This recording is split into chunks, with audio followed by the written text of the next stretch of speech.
예, 문학과 인간 4주 3차 시 합시다. 사주는 시란 무엇인가에 관해서 두루두루 이야기를 나누고 있습니다. 3차 시에는 1차 시 말미에 설명했던 것처럼 한국 근대 문학에서 특히 30년대 순수 서정 시의 대표적인 시인으로 그 이걸 뭐라고 설명을 할까요? 하여튼 30년대에 순수 서정 시의 대표적인 시인으로 상찬, 그러니까 높이 그 평가받고 있는 김영랑의 시와 그의 시 세계를 중심으로 시란 무엇인가, 시인이란 작가란 어떠해야 하는가, 그다음에 소위 순수 문학이란 과연 무엇인가, 그런 문학의 발전에 어떤 기여를 하는가, 뭐 이런 두루두루 이야기를 해 보려고 합니다. 이것도 이제 내 책에 실려 있는 글이고, 또 내가 별도로 오래전에 학술제 발표한 논문이기도 합니다만은, 그래서 이제 분량은 좀 많은데 3차 시 50분 안에 줄여서 필요한 부분만 설명을 하려고 합니다. 그리고 이제 알다시피 이 수업 자료는 매 차씩 50분씩 만들어서 이제 유튜브 내 계정에 올려놓고, 또 우리 전남대학교 이클래스 우리 수업 분반에다가 또 링크를 해서 매 주차 매 차시 링크를 해서 우리 학생들이 이렇게 볼 수 있도록 해놓고 있죠. 근데 그 가끔씩 엔딩곡으로 유튜브에 있는 음악들 중에서 조금씩 이렇게 뭐 한 1, 2분, 뭐 많으면 3분, 대체로 한 1, 2분, 한 2분 정도, 2, 3분 정도, 엔딩곡으로 이제 붙여놓고 있는 그 차시의 수업 영상도 있었잖아요. 이걸 이제 유튜브 계정에 올리고 나면 그 저작권 침해 신고 이런 게 뜨는 게 가끔 있더라고요. 그래서 뭐지? 그러니까 일테면 문학과 인간도 사실은 우리 비대면으로 수업했던 지난 2년간도 2020, 2020년 1, 2학기, 21년 1, 2학기, 4학기 때 했고, 그 전도 했지만 이제 이렇게 수업 비대면으로 수업 영상 만든 것은 2년. 그다음에 이번에는 또 이제 하니까 5학기째 사실 비슷한 내용이거든요. 처음에는 이제 25분씩 했었고, 그 다음에는 이제 좀씩 이제 좀 그 커리큘럼을 좀 바꾸기도 합니다. 그러나 이제 또 큰 틀에서는 이제 크게 변화는 없죠. 그러다 보니까 나는 이제 그 저작권 침해 신고를 예컨대 내가 전에 이제 그 수업자를 만들어 왔던 것이 거기에 있을 테니까, 유튜브 내 계정에 있을 테니까, 이를테면 이번에 만들어서 또 올린 것도 비슷한 내용이어서 저작권 침해 신고라고 뜨나라고 생각을 했는데, 그게 아니라 그 엔딩곡을 유튜브에서 이제 이렇게 그 받아서 삽입한 것이 자동으로 그게 그 저작권 침해로 되나 봐요. 그래서 이제 뭐 경고는 아닌데 하여튼 그 상세한 내용을 봤더니 뭐 1분, 2분 그 구간에 이제 그렇게 그 걸러지네요, 자동으로. 그래서 앞으로는 괜히 그다음에 이게 이제 뭐 경고를 한다거나 한두 번 경고를 받으면 유튜브 계정 자체가 그 영상들이 다 사라지고 계정도 폐쇄된다거나 뭐 그런 얘기를 지금 들었어요. 그래서 앞으로는 심심하지만 그런 영상을 아마 이제 그 저작권 침해되지 않는 뭐 그 음악들도 뭐 그 클래식 같은 경우는 아마 있을 법한데, 뭐 굳이 그 저 찾아가지고 올리거나 그런 번거로움은 이제 생략하려고 합니다. 바로 그게 저작권 침해였어요. 필터링이 잘 되고 있네요. 그래야 되겠죠? 예. 자, 그래서 본격적으로 이제 우리 잠깐만요. 이거 내가 아니. 이게 뭔가 잘못됐어. 어, 그렇죠? 하고 있죠? 예.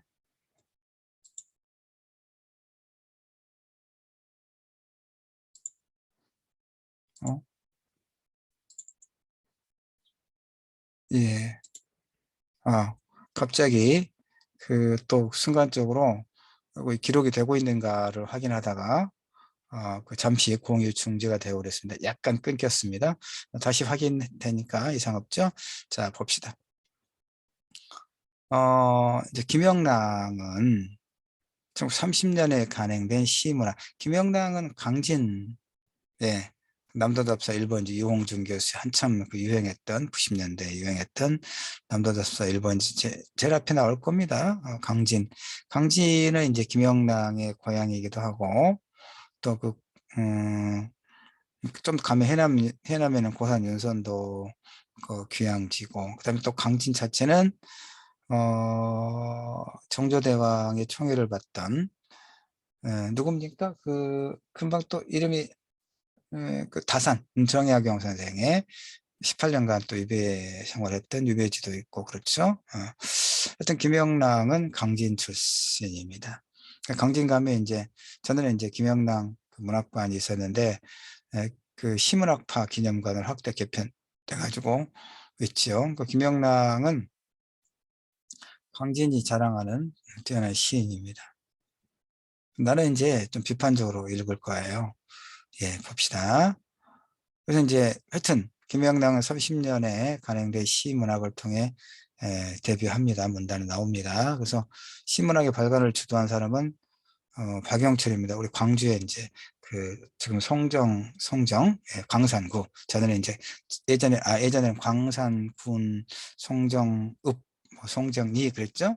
근데 이제 지금 광주의 광산구죠. 하여튼 그가 이제 고향인데 박영철이 사비를 털어서 시문학지를 만들어요. 그리고 김영랑의 시를 이제 실으면서 데뷔시키죠. 그러니까 그러니까 다시 말해서 시문학의 발간을 주도한 사람은 박영철인데 시문학을 대표할 만한 시인으로는 너나 없이 김영랑을 이제 꼽습니다. 그래서 그 김영랑의 시 세계를 이해하려면 우선 시문학적 성격을 살펴보는 게 유용하지요. 그래서 박영철은 이제 편집인 발행인 박영철은 시문학 창간 후기에서 이제 뭐라고 이야기하냐면 일단 시문학의 성격을 우리의 시는 우리 저 시문학 동인 우리의 시는 가슴에 느낌이 있을 때 느낌이 중요해. 정서 느낌이 있을 때 절로 읊어 나오고 읊으면 느낌이 일어나야만 한다 이렇게 이야기합니다. 그러니까 가슴에 느낌이 있을 때 절로 읊어 나오고 이게 이제 순간의 시약이라고 이야기합니다. 그 다음에 뭐 예외적인 순간의 시약. 자, 이 예외적인 순간의 시약에 대해서 박영철은 김영랑의 시를 분석하는 글에서 이렇게 이야기합니다. 특이한 체험이 절정에 달하는 순간의 시인을 꽃이나 혹은 돌멩이로 정착시키려는 것 같은 언어의 최고의 기능을 발휘시키는 일. 어렵게 이야기하고 있습니다. 요 이제 그 이 글 김영랑과 관련된 글은 이렇게 2007년도에 학술제 발표한 이제 글입니다. 논문이죠. 이거 좀 어려운데 어떤 느낌이 중요하다는 이야기입니다. 어떤 대상에 대해서. 자, 근데 이제 그 문제는 뭐냐 이게 즉 김영랑을 중심으로 한 시문학파의 순수시는 김영랑은 그 시문학파 순수시, 순수문학 이걸 강조합니다. 그냥 시가 아니라 순수시, 순수문학 이게 이제 여러분이 유의하면서 들어야 될 부분이 바로 그 내용입니다. 그래서 시문학파의 순수시는 특이한 체험이 절정에 달하는 순간, 절정의 시작. 자, 이렇게 절정에 달하는 순간의 특이한 체험을 언어로 표현하는 데 시의 본질이 있다. 이렇게 이야기하고 있거든요. 이 말은 잘 보면요. 시에서 다뤄지는 경험 혹은 감각이 현실적 삶에 관련해서 먼 것임에도 불구하고 같이 있다는 것이 아니라 멀기 때문에 혹은 멀면 멀수록 같이 있다 이런 의미가 돼요. 여러분이 이걸 이제 이 부분을 잘 이해할 게 필요합니다. 이 부분이 중요합니다. 이해하려면 이 3차 시 전체 내용을 이해하려면 그러니까 시문학파가 말하고 있는 소위 시문학파가 바라보고 있는 그 시에 대한 관점이 뭐냐 했을 때 절정에 달한 순간의 특이한 체험을 언어로 표현하는 것이 시의 본질이다라고 했을 때 그 말은 시에서 현실을 배제한 것, 현실적 경험을 배제한 것일수록 더 가치 있다, 이런 의미와 같아요. 자, 그래서 이제 김영랑의 시를 평하면서 박용철은 서정주의 극치, 서정주는 싱그러운 음색과 생생한 기운으로서의 촉기, 장한모는 순수 서정시한 극치, 이렇게 이야기합니다. 박록윤도 최고의 순수 서정 시인, 이렇게 높이 평가를 합니다. 그러면 이제 뭘 우리가 살펴보면 좋을까요? 문학에서 순수성이란 무엇인가? 문학의 순수성이란 도대체 무엇인가가 굉장히 이제 이 글의 핵심적인 키워드가 됩니다. 좀 이제 시간을 봐가면서 이거 다 하면 뭐 한 2시간 설명하면 걸릴 것 같으니까 핵심적인 내용만 여러분이 쉽게 이해할 수 있도록 가급적 설명을 하려고 합니다.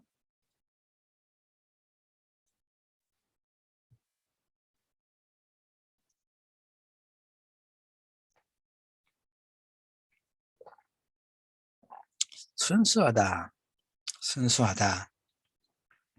그냥 이렇게 봐야 되지 않을까요? 그 증류수처럼 순수한 존재라고 하는 것은 부재, 없는 것 같다. 예, 순수하다. 그래서 문학의 순수성이라고 하는 것은 무엇인가에서 벗어난 것, 그 무엇인가는 내용이죠, 내용. 다시 말해서 언어에서 내용인 의미를 배제 혹은 초월한 것, 이 내용의 배제 혹은 초월이라고 하는 것은 시에서 일상적인 현실 또는 정치 사회적 현실을 제거하는 것, 이것이 문학에 있어서의 순수성의 일반적 의미예요. 그러니까 순수 문학이란 뭐냐?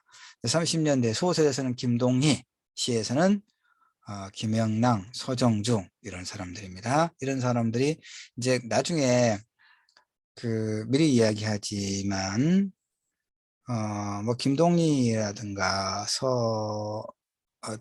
서정주는 이제 친일하고 나중에 독재 부역하고 그런 오명을 갖고 있는 시인이니까 언급할 가치가 없는데, 소설에서 김동희, 시에서 지금 살피고 있는 김영랑, 이런 소위 이제 그 순수 문학을 주창했던 사람들의 핵심적인 그 작가들입니다. 순수 문학의 대가, 소설의 김동희, 시에서 김영랑, 서정주도 끼긴 한데 그 사람은 친일에다가 이제 나중에 그 박정희 전두환 독재까지도 미화했던 사람이니까 그 아예 언급할 가치가 없어요. 근데 하여튼 김동희나 김영랑은 일제강점기에 활동했고 해방 이후에도 활동했는데, 김영랑은 이제 6.25 전쟁 때 납북돼서 생사가 확인되지 않고 있습니다. 북한에 이제 납치돼서 뭐 죽었겠죠. 김동희는 이제 해방 이후까지도 살아서 일정하게 영향력을, 정치적으로도 영향력을 갖고 있었던 사람입니다. 지금 이제 중앙대학교 문해창작과가 전에는 서라벌 예술대학 문해창작과, 뭐 문해창작과로 제일 유명한 곳이죠. 서라벌 예대. 그게 이제 총장, 학장하고 그랬던 사람이 김동리고 또 이제 서정주고 이런 사람들입니다. 그러니까 문당 권력자들이죠. 근데 이 사람들이 이제 순수 문학을 주장했죠. 이론적으로도 그렇고 문학을 통해서도 그렇고. 그런데 그 김동유와 김영랑은 친일 작가는 아닙니다. 참 다행스러운 일이긴 하죠. 문제는 대놓고 친일을 하거나 그러지 않았다는 것은 무척 다행스러운 일이기는 하지만, 그러나 그들이 내세웠던 순수 문학이라고 하는 것은 사실은, 순수 문학이란 금방 설명했다시피 순수 문학이란 뭐야? 문학에서, 시와 소설에서 당대의 어떤 사회 정치적인 그 현실적인 어떤 문제를 그의 문학에서 외면하는 것이 그들이 말하는 소위 순수 문학입니다. 그러니까 김동리 같은 경우는, 소설에서 김동리 같은 경우는 궁극의 삶, 그러니까 아주 본질적인 거죠. 행위상학. 그 때문에 무속 샤머니즘적인 그 어떤 토속 신앙을 바탕으로 그 태어나서 죽는 것, 그 과정에서 겪는 다양한 어떤 그 삶의 과정들, 운명, 특히 운명에 이제 운명이라고 하는 어떤 본질에 매달리는 거죠. 일제강점기라고 하는 그런 현실을 전혀 담아내지 않고 있어요. 그다음에 이제 오늘 우리가 이 김영랑의 시를 공부하면서 자꾸 코가 가렵네. 미안합니다. 그, 그 김영랑의 시를 공부를 집중적으로 하겠지만 김영랑도 그가 남긴 시 70여 편 중에서 일제강점기의 현실을 담고 있는 시가 단 한 편도 없습니다. 그러니까 김동희와 김영랑은 친일을 하지는 않았지만 그 친일 작가는 아니지만 그 다행이긴 하지만 그러나 그들은 당대의 지식인 작가로서의 책무를 망각한 사람들, 외면한 사람들입니다. 그들의 문학에서 일제강점기, 특히 1930년대, 40년대라고 하는 그 절체절명의 엄혹한 시기를 철저하게 외면했습니다. 그러면 그런 문학이 도대체 한국 문학에 어떤 기여를 했다고 우리가 평가할 수 있느냐? 매우 비판적으로 우리가 살필 수 있어야 합니다. 그런데 불구하고 김동희의 문학이, 순수 문학이, 김영랑의 순수 서정시가 교과서에서 많은 비중을 차지하고 그런 문학의 본령인 것처럼 이야기되고 있는 것은 균형을 잡을 필요가 있어요. 나는 그런 문제의식을 가지고 순수 문학이란 과연 뭐냐 살피고 있는 겁니다. 그리고 뭐냐면 결국은 그들의 문학은 총독부 정치를 용인하는 겁니다. 일본 제국주의자들의 강압 통치, 조선의 식민 지배를 용인하는 거예요. 모른 척한 거예요. 묵인한 겁니다. 결국은. 모든 사람이 부정 독립운동에 나설 수는 없습니다. 자신의 삶을 버릴 각오를 해야 되기 때문에. 그래서 많은 사람들이 친일을 한 거죠. 일신의 영달을 위해서, 고통을 피하기 위해서 그냥 그저 외면하고 편안하게 살아가는 거죠. 그러나 지식인 작가들은 그래서는 안 되는 거죠. 그런 면에서 볼 때 오늘 살피고 있는 김영랑은 참 양가적입니다. 자, 다시 봅시다. 지금 여러분이 이제 여기서 지금 이해를 할 부분은 순수 문학의 내포된 의미가 뭔가 이거죠? 그걸 일단 알아야 되는 겁니다. 알아야 되는 겁니다. 순수 문학의 순수성, 순수하다, 뭐 비순수, 순수하다, 순수한 우리는 순수 문학이다. 그러면 순수하지 않은 문학은 뭐냐? 문학에서 현실을 담고 있는 게 순수하지 않다는 거야. 알겠죠? 그 내용의 배제, 일상적 현실 또는 정치사회적 1930년대 일제강점기라고 하는 현실을 철저하게 배제한 것. 이게 김영랑의 순수 서정시입니다. 자, 그래서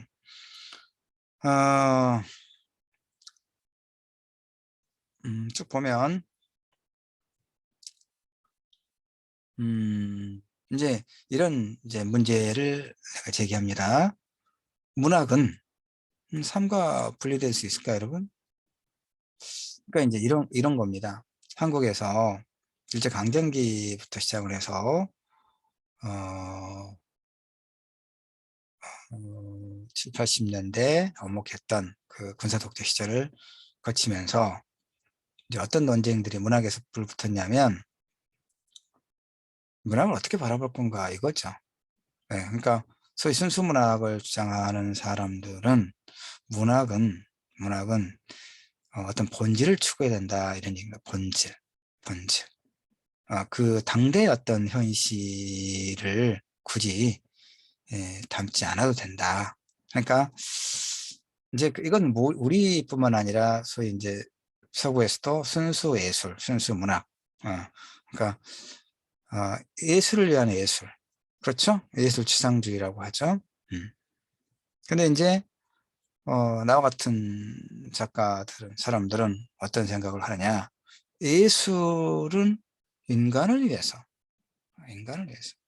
문학도 인간의 삶과 인간의 현실적인 삶과 결코 동떨어진 곳에서 존재할 수는 없다라고 보는 겁니다. 이게 이제 리얼리즘, 어떤 문학, 현실 참여적인 문학, 이렇게 이름할 수가 있어요. 근데 이제, 그래서 이제 문학은 삶과 분리될 수 있을까? 그러니까 일상 언어와 시어의 분류가 그렇게 쉽게 가능할까? 그렇지 않다고 보는 거예요. 왜냐하면 문학의 매개는 언어고, 언어는 여러 가지 이제 특질을 가지고 있지만 언어는 생성 유포가 사회적으로 그런 거죠. 그 외국의 이제 소설, 짧은 소설 책으로 묶어져 나와 있는 그 이름 작가는 모르겠네. 중학교 국어 교과서 부록같이 한번 실려 있기도 하던데, 어디 보니까 책상은 책상이다라고 하는 소설. 책상은 책상이다. 어느 이제 나이 먹은 그 남자가 일상이 너무 무료하니까 언어를 바꿔보는 거죠. 예를 들어서 뭐 책상을 의자로, 의자를 뭐 시계로, 시계를 컵으로, 컵을 뭐 다른 걸로, 이렇게 재미있었다는 얘기죠. 신나하고. 나중에 이제 그렇게 다 바꾸다 보니까 자기 자신도 헷갈리고, 무엇보다 중요한 것은, 아니 시계는 시계라고 누가 그렇게 이름을 붙였는지는 몰라요. 응? 그러나 시계는 시계라고 부르기로 하자고 우리가 사회적으로 합의가 된 거잖아요. 이게 언어가 가지고 있는 사회적 특질이죠. 그런데 시계를 뭐 컵으로, 또는 뭐 의자로, 뭐 책상으로 자기 마음대로 달리 이름을 규정해 놓으면 다른 사람과의 의사소통은 완전히 어긋날 수밖에 없죠. 언어라고 하는 것은 이렇게 사회적으로 생성되고 유포되고 사용되는 거란 말이에요. 그런데 일상 언어가 그렇거든요. 문학의 언어도 크게 다를 게 없죠. 다시 말해서 그런 언어를 매개로 하고 있는, 표현수단을 하고 있는 문학이 그런 삶과 분리가 가능할 것인가? 나는 아니라고 봐요. 자, 그래서 이렇게 봅시다. 이제 그 인용은 이제 김홍규 선생의 글입니다. 아름답고, 그 김영랑의 순수 서정시를 높게 평가하면서 이제 사람들이 이렇게 이야기합니다. 학자들이 아름답고 여린 정서, 김영랑의 시의 특질 중에서. 그런데 과연 아름답고 여린 정서라고 하는 것은 대체로 응? 어떤 종류의 삶에서 나오는 것이며 무엇을 지향하는 것인가? 이런 질문을 해볼 수 있죠. 어떤 종류의 삶에서 아름답고 여린 정서라고 하는 것이 과연 나오냐? 시어에 대한 현대적 인식이라고 높이 평가되는 언어의 조탁 세련의 집착. 이것은 명랑시의 특질인데, 무엇을 얻기 위한 것? 일체 외부적 관심을 배제하고 순수 서정, 순수 시의 이상을 추구하는 것은 어떤 의미에서 문학사적 발전에 기하는 것인가? 명랑의 30년대 순수 문학이라고 하는 것이 20년대 프롤레타리아 문학, 그 사회주의 지향의 문학에 대한 반발로서 그 프로문화의 관념성, 도식주의에 대한 어떤 비판, 으로서 제기된 것이라 할지라도, 예.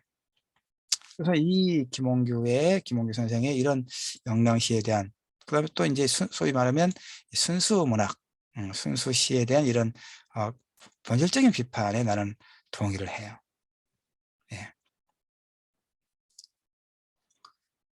자, 그 다음에 이제 바우친의 이제 그 말들을 내가 좀 빌려와서 내 이제 논거, 주장의 근거로 좀 삼고 있어요. 자, 바우친에 따르면 형식주의자들이 말하는 것처럼, 러시아 형식주의자들입니다. 우리 학자들, 형식주의자들이 말하는 것처럼 시어와 일상은 그렇게 간단하게 칼로 물을 베듯이 엄격하게 구분되는 것은 아니에요. 마르크스주의가 저지르고 있는 치명적인 과거가 뭡니까? 문학의 형식적 측면을 도외시한, 즉 문학의 사회적 역사적 맥락이나 이데올로기적 의미만을 지나치게 강조하고 있는 것인데, 다시 말해서 바우친에게 있어서 추상적인 생물학적 인간은 전혀 존재하지 않아. 난 이걸 지금 나는 이 말을 그대로 아주 적절하게 받아들입니다. 그러니까 바우친이 이렇게 이야기해요. 추상적인, 러시아 이제 그 문해학자, 추상적인 생물학적 인간이라고는 존재하지 않는단 말이에요. 우리는 구체적인 어떤 현실적인 삶의 토대 속에서 태어나는 거죠. 이건 이제 그 2주차에 사르트르의 실존주의 철학과부터 이야기할 때 설명했던 것과 같은 맥락입니다. 그러니까 우리는 추상적인 생물학적 유기체로 탄생하는 것이 아니란 말이에요. 그러니까 뭐 치주나 농민, 부르주아주나 프롤레타리아, 그렇죠?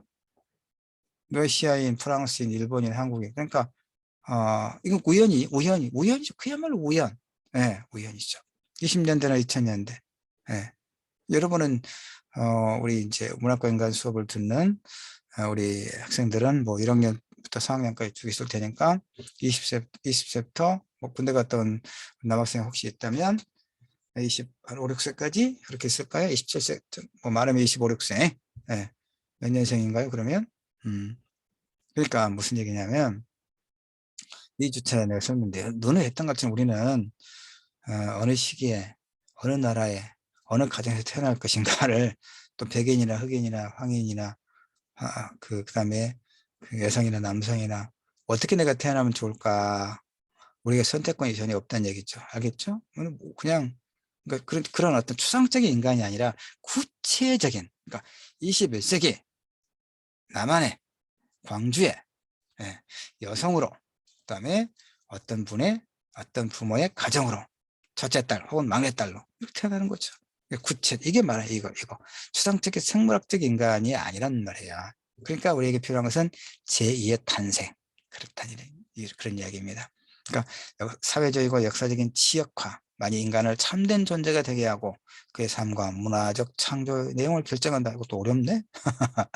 예, 우리는 역사적인 존재다. 그 말이 구체적이고 추상적인 생물학적 인간이 아니라 구체적인 그런 어떤 역사적인 존재다. 그런 의미예요. 그러니까 문학은 바로 그런 추상적인 인간의 본질을 그런 문학도 필요해요. 필요하죠. 그러나 그런 문학만이 문학의 본질이다라고 해서는 안 된다. 그 얘기예요. 예. 순수 서정시도 필요합니다. 우리 마음을 편하게 하거든요. 왜냐하면 현실은 피곤하잖아요. 그쵸? 현실을. 자, 뉴스를 보면, 젊은 청년이, 비정규직 청년이, 어떤 노동을 하다가 어떤 기계에 그 몸이 끼어서 몸이 두동강이 난 채 죽었다가 몇 시간 후에 발견된다거나, 그 다음에 뭐 고압 전류가 흐르는 전봇대에 들어가서 작업을 하다가, 혼자 작업을 하다가 제대로 된 장비도 갖추지 않고 엄청나게 이제 어떤 그 고압 전류에 감전돼서 몸이 새까맣게 타서 죽는다거나 이런 뉴스를 가끔 보죠. 문학이, 시가, 이제 그런 어떤 인물, 그런 상황을 다루면 어때? 우리가 불편하죠. 불편하잖아요. 음. 이 올바르지 못한 현실을 어떻게 바꿀 것인가를 우리를 고민하게 하면서도, 그러나 늘 그런 시만 읽고 그런 소설만 읽고 그런 생각만 한다면 정말 불편할 것 같아요, 사실. 예. 내가 이제 나는 이제 애완견이라든가 반려견이라고 하죠. 그다음 반려묘를 키우진 않아요. 뭐 예쁘긴 한데 나 이제 그 애들 털 날기도 하고 그 뭐 여러 가지 그 보살피는 게 너무 번거로울 것 같아서 키우진 않습니다만은, 그다음에 이제 개를 식용으로 하는 것도 당연히 반대하죠. 그런데 이제 페이스북에서 좀 오래된 이제 그 소위 배치인인데 그 개식경을 반대하고 그다음에 동의하죠. 적극 동의합니다. 그런데 이제 개식경을 반대하는 그런 그 주장을 이제 늘 포스팅을 하면서 개식경 농장에서 그 처참하게 이제 그 있는 그 개들 사진을 계속 올리는 거예요. 아, 그, 그 사진을 보면 내가 정서적으로 굉장히 불편하잖아요. 로드킬을 보면 얼마나 불편합니까? 난 정서적으로 이제 트라우마가 좀 있는 것 같아요. 하여튼 그런 것을 굉장히 싫어해요. 그러니까 그분의 주장, 생각에 100% 동의해요. 그러나 그런 사진을 늘 계속 올리면 엄청나게 불편하죠. 그래서 내가 할 수 없이 그 배치를 이제 삭제를 했어요. 뭐 그런 것들. 음. 우리 삶이라고 하는 게 그렇거든요. 내가 갖고 있는 어떤 가치관, 이상적인 어떤 행위에 대한 그 지향성은 분명히 갖고 있지만, 그러나 나의 일상이라고 하는 것은 하루에 2번, 3번 뭔가를 먹어야 되고, 일정하게 잠을 자야 되고, 그 좀 안락하고 편안한 삶을 추구해요. 예. 바로 그런 측면에서 소장시도 필요하죠. 그런 누추하고 필요한 인간의 삶을 싹을 제거하고 그냥 돌돌돌 흐르는 시냇물을 보면서 아름다운 정서를 노래하고 하얗게 피었다 떨어지는 목련을 보면서 인생의 허물을 노래하고 필요하죠. 그러나 그러한 시와 그런 문학만이 문학의 본령이다라고 말하는 것을 나는 수용할 수 없다. 이런 얘기입니다. 그런 시와 그런 소설도 필요하지만 구체적이고 그런 추상적인 어떤 관념으로서의 인간의 삶이 아니라 그 본질을 추구하는 것뿐만이 아니라 오늘 우리의 삶에서 어려움을 겪고 있는 고통을 겪고 있는 누군가의 또는 어떤 그 사랑에 가슴 아파하면서 그 사랑을 이루고자 애달파하는 누군가의 그 마음을 공감하면서 이런 문학 또 뭐 다양하게 필요하겠죠. 자, 다시 자료를 봅시다. 시간이 많지 않나. 예, 빨리 해야 되겠네. 자, 그런 내용이고, 그 다음에 이제 뭐, 원래 이제 김영랑이 영랑을 호고, 이제 본명이 이윤식입니다. 김윤식. 영랑은, 내가 이제 이 글에서 말하고 있는 것은 뭐냐면, 일단 영랑은 대지주의 아들이고, 또 그 자신이 대지주입니다. 그런데, 이제 이 부분은 그렇다면 3.1운동 이후에 그 일제 조선 지배가 이를테면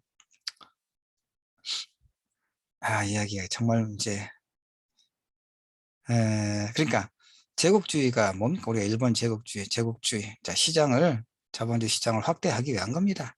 그 식민지로부터 그 노동력 값싸게 노동력을 착취하고 그다음에 이제 어떤 원료들 식량이라든가 그다음에 이제 뭐, 뭐 광물이라든가 이런 것들 소위 생산의 어떤 재료들을 갑자기 또 착취하고 그런 다음에 또 공산품을 만들어서 소비지를 확대하고 이런 것들 이게 자본주의 체제 자본주의죠.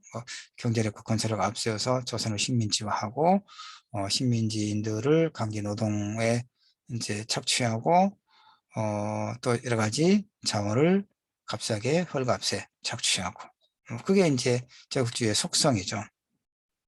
3.1운동 이후에 이제 더 그런 부분들이 교묘하게 지속이 된다. 뭐 그런 얘기를 쭉 하고 있습니다. 그 문제는 뭐냐면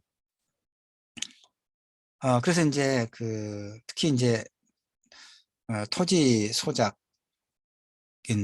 그러니까 대토지 소유 대지주를 말하는 거죠. 대지주와 농사지을 땅을 갖지 못한 소작농들 간의 그런 어떤 그 갈등이 지속되고 있거든요. 지속됩니다. 그러니까 강진골에 한 해 500석을 거둬들이는 대지주였던 김영랑의 그 토지에서 소작을 부쳐먹고 살아가고 있는 농민들도 많았을 거예요. 그렇죠? 그러나 그런 삶에 대해서 그다음에 30년대에는 일본 제국주의자들이 모든 조선적인 것들을 절멸의 상태로 몰아넣는 시기였어요. 이제 40년대 태평양 전쟁에 또 준비하면서 더 악랄하게, 그러니까 30년대만 하더라도 조선의 사용을 금지하고, 그렇죠? 이름을 일본식으로 바꾸게 하고, 창씨개명이죠. 그다음에 그 일왕이 있는 곳을 향해서 아침마다 절을 하게 만드는. 그러니까 그다음에 내선일체라고 해서 조선을 완전히 일본어하는 그런 악랄한 그 식민지의 과정이 정책이 시행되던 때가 특히 1930년대란 말이에요. 그 영랑은 30년대에 시인으로 활동했는데 그가 남긴 70편의 시에서 단 한 편도 그런 30년대에 민족이 절멸의 상태에 놓인 그런 부분들, 그 다음에 농민들이 자신이 농사지을 땅이 없어서 소작을 부쳐먹고 또 이제 고립돼 허덕이면서 자기 자식들에게 배부른 쌀밥 한 그릇을 제대로 먹이지 못하는 그런 비참한 농촌의 현실, 농민들의 삶에 대해서 단 한 편도 노래하지 않았어요. 이것은 지식인 시인으로서의 그 엄청난 어떤 그 책무, 지식인들의 책무를 막 방기했다. 친일을 하지 않았지만 그러나 식민지의 그런 강압적인 통치를 결과적으로 용인했다라고 말할 수 있어요. 비판적으로 말할 수 있어요. 그래서 김영랑은 이제 그의 시가 어떻게 되냐면요. 쭉 봅시다. 그래서 그의 시는 이제 이런 얘기입니다. 금방 했던 얘기가 이렇게 공동체적 생존의 기초가 점차 무너지고 사회 여러 부분에서 심각한 괴멸과 무력화가 조직적으로 진행되고 있던 시기가 1930년대인데 그래도 불구하고 문화적 영역에서는 어떤 가능성이 열려 있고 특히 이 사람들이 이제 착각을 했다고 볼 수 있는 게 바로 이거예요. 차별받지 않는 문화적 영역에서는 차별받지 않는 자기 삶의 실현 가능성이 있다는 소위 문화적 삶의 환상이 영랑을 비롯한 이런 소위 이제 순수 문학을 주창하는 사람들에게 있지 않았을까. 이건 결국 주어진 체제 속의 문화적 삶이죠. 이런 이상은 중상류층의 문화주의죠. 결국 정치적 관련을 배제한 종교. 예. 종교가 그러니까 일제강점기에 특히 기독교는 어때요? 그 일본 제국주의자들의 그 조선의 식민 지배, 강압적인 식민 지배 체제를 옹호했던 세력입니다. 예? 그러니까 정치적 관련을 배제한 종교, 사회적 현실을 희석 또는 소관의 예술, 형이상학적 보편주의적 문제에 골몰하는 철학, 철학이 소위 이제 어떤 존재 본질을 탐구할 필요는 있죠.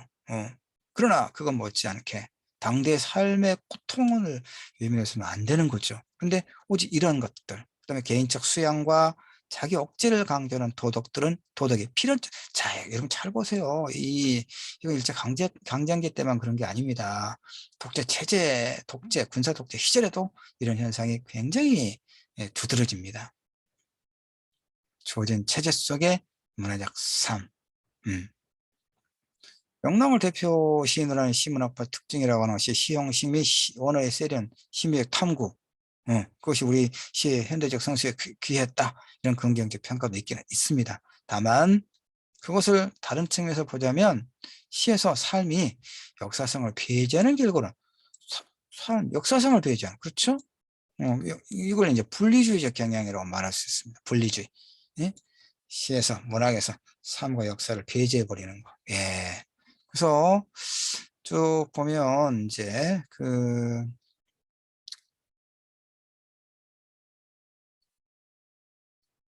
어렵고 길고 그런 내용들을 지금 쭉 넘어가고 있습니다. 시간 안에 끝내려고 하기 때문에 그렇습니다. 그래서 쭉 가면은요. 어,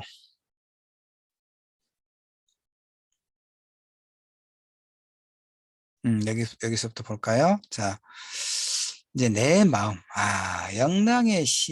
김영랑의 시에는 내 마음이 굉장히 많아요. 네, 자, 볼까요? 내 마음을 아실리. 내 마음을 타인과 함께 나눌 수 없는 세계 속에 고립되어 있는, 자, 이거 고립된 거, 고립. 그러니까 영랑은 독립운동가가 아니잖아요. 근데 또 친일파도 아니죠. 그러니까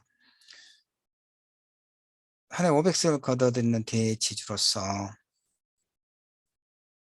자기가 가지고 있는 것을 포기할 수가 없는 거예요. 독립운동을 하면 다 포기할 수밖에 없다. 심지어 내 목숨까지. 포기할 수 없어요. 아니, 난 이해돼요.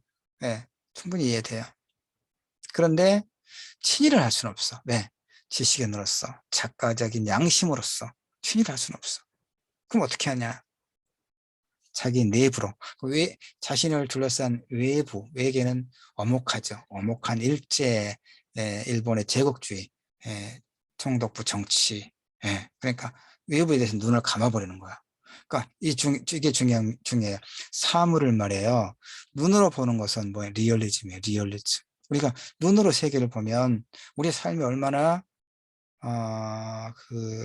고달프고 고통스럽고 이런 게 보이잖아요. 예. 눈으로 보면 그렇단 말. 물론 아름다운 것도 많죠. 그런데 눈을 딱 감아버리고 마음으로 보면요, 그야말로 아름다운 것만 남아요. 바로 그것이 영랑의 시예요. 눈 딱 감고 마음으로 내 마음을 아실리. 예.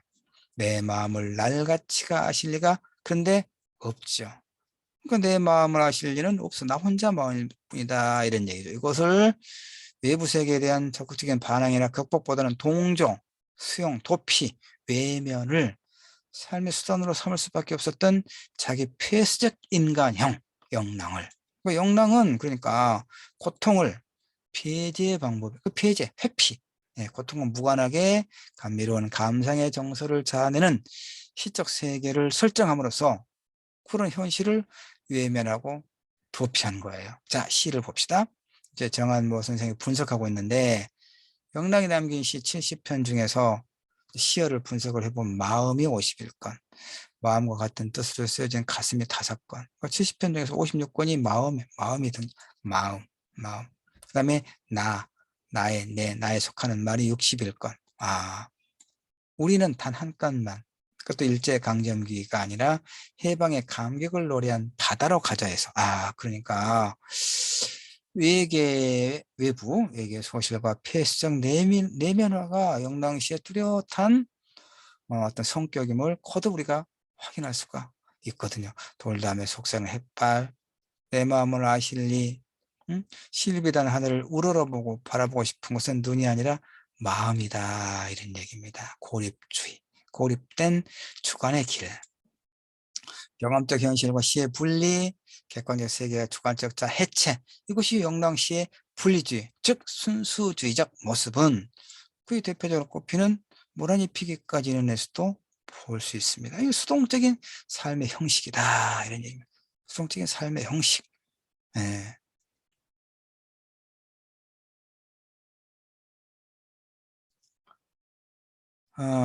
그 다음에 보면, 쭉 넘어가 보도록 합시다. 음, 영랑시의 장점은, 어디에 있을까요? 영랑시의 장점은. 일단, 영랑의 시를, 순수시라 할 때, 순수시라고 하니까요. 본인들도 그렇고, 그 이후에 학자들도 순수시, 순수서정시. 그러니까 앞에서 누누이 이야기했던 것처럼 순수한 시에서 비본질적인 어떤 것이 제거된 것, 즉, 일상 혹은 정치사회적 현실. 그러니까, 이제 이런 것이 내가 비판적으로 좀 보는 거고요. 그다음에 이제 영랑시의 그 긍정적인 측면들은 뭔가를 한번 볼까요? 이를테면 다시 이야기하지만 이제 그의 시를 순수 유미는 이제 아름다움의 추구, 그 순수 유미가 원래 실제 삶의 세계로부터 도피 또는 소외, 배제 원리에 지배되고 있다, 이런 얘기는 계속했잖아요. 그 순수란 결국은 시에서 음성 구조의 강조로 나가는 거예요. 알겠죠? 의미를 배제하는 거예요. 의미를 배제. 예. 그러니까 음성 구조의 강조. 서구의 근대 시들은 공격적 인간이 지배하는 비정한 이익사회에 대한 혐오감 때문에 시의 내용이 되는 이 사회를 시에서 배제합니다. 서구에서는. 그러니까 서구의 서정시와 한국의 서정시는 그 배경 자체가 달라요. 그러니까 내용의 혐오는 언어에서 의미를 떼어놓는 작업으로 구체화되거든요. 그럼 언어에서 의미를 떼어놓았을 때 남는 것은 뭐냐? 음악적 요소. 소리로서 익명의 정조를 노리고 인간의 영혼을 전율케 한다. 이게 소위 이제 순수시의 방법입니다. 서구에. 이런 순수시가 극단화되면 어떻게 될까요? 작품에서 인간적인 것을 배제하는 비인간화의 경향을 띌 수밖에 없어요. 예. 그래서 영랑시는 이런 서구시에서의 비인간화의 순수시와는 좀 거리가 멀어요. 대신에 어떤 특장이 있느냐? 우리말의 소리가 가진 미적 요소를 개발했어요. 그러니까 돌담에 속삭이는 햇발 한번 봐볼까요? 돌담에 속삭이는 햇발같이, 풀 아래 웃음 짓는 샘물같이 내 마음, 여기도 나죠? 내 마음이죠?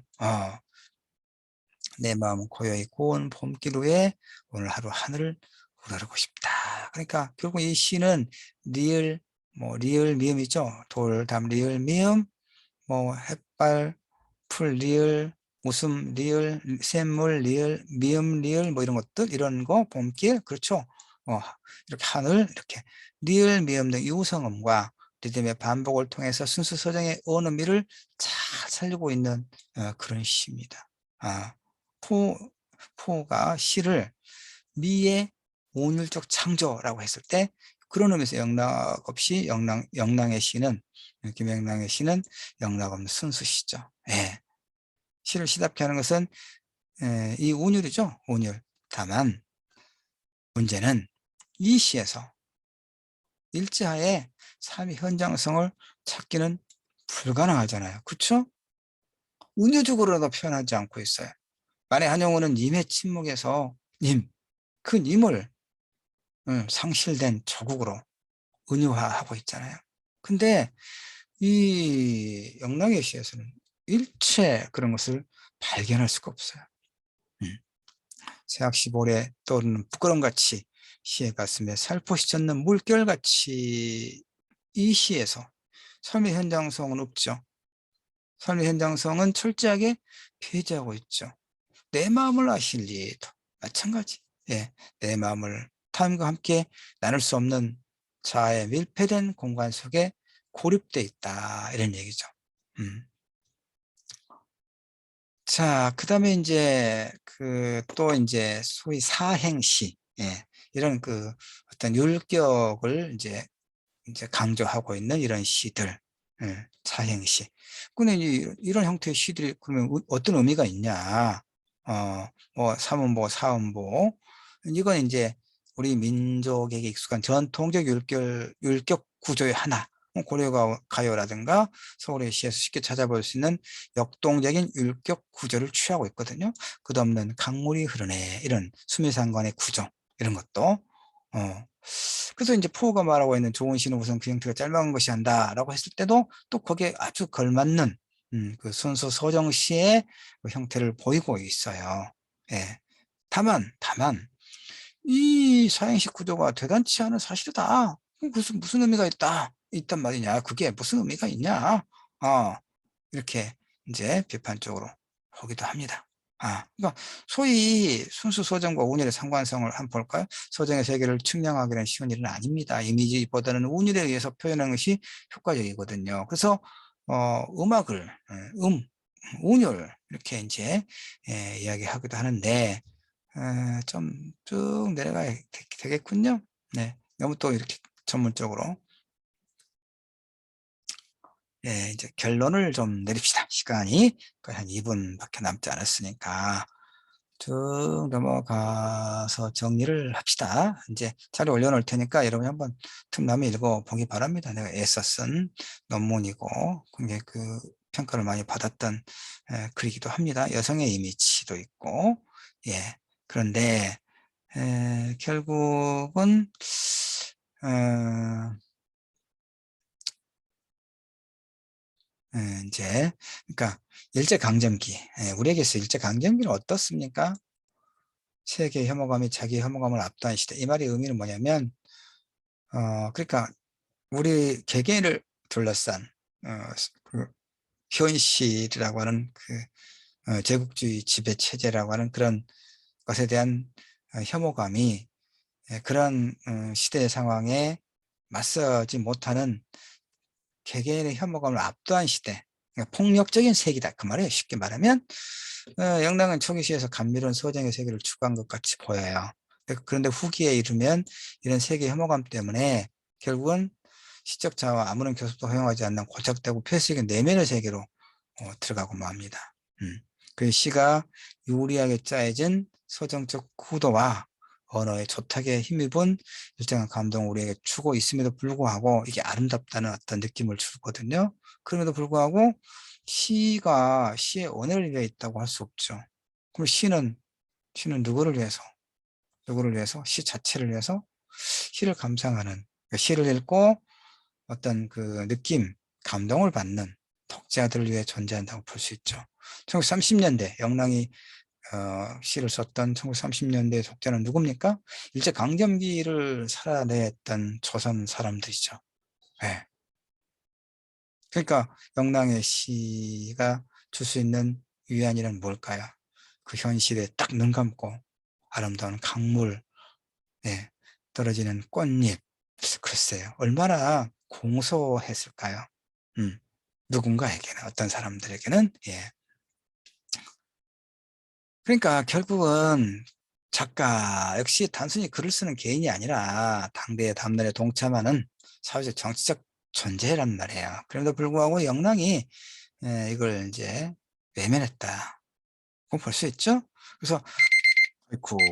자, 마지막 영랑을 30년대를 대표하는 순서 소정 시인으로 자리매김하고 있죠. 그러나 쭉 봤던 것처럼 순서 소정의 세계라고 하는 것은 그의 계급적자로부터 비롯된 증류수와 같은 것, 음, 가치와의 관련은 문학의 내재적인 것이라 할 수 있을 것이다. 다시 말해서 이제 이거 문학은 이데올로기의 반영이 아니라 그 자체가 하나의 이데올로기다, 이런 얘기입니다. 그러니까 그 문학은 그 당대의 삶과 유리된 곳에서 저 혼자 고고하게 존재할 수 있는 것이 아니다, 이런 얘기입니다. 자, 여기까지 해서 4주차 수업을 모두 일단 마치고 이제 5주차에 가서 시를 읽는다는 것은 무엇을 읽는 것인가를 할 때 또 필요한 것은 보충을 할게요. 고맙습니다.